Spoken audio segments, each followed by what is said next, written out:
Doctor দেখানো হয়ে গেছে, এখন অটো করে যাচ্ছি ক্যানিং স্টেশনে। এখন বাজে 3:30। সেই সকালবেলা এক হাতা ভাত খেয়ে বেরিয়েছিলাম। খুব খিদে পেয়েছে, স্টেশনে গিয়ে আগে খেয়ে নেব। আমার বর তো অত সকালবেলা বেরিয়েছিল বলে তখন হচ্ছে 8:30, সেই জন্য কিছুই খাইনি। বলেছিলাম একটু তরকারি রুটি খেতে, খাইনি। 2টো বিস্কুট আর চা খেয়ে বেরিয়েছে। আমরা ক্যানিং স্টেশনে পৌঁছে গেছি, একটা হোটেলে ঢুকেছি।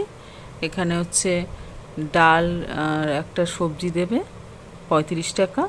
সবজি ভাত নিয়েছিলাম আর অল্প একটুখানি আলু ভাজা, সেটা নিয়েছে 20 টাকা।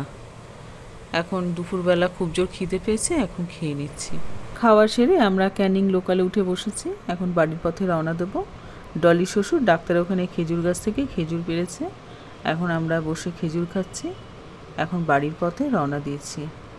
আজ এই পর্যন্ত, আবার দেখাবেন নেক্সট ভিডিওতে। ভালো লাগলে লাইক আর সাবস্ক্রাইব করে দিও।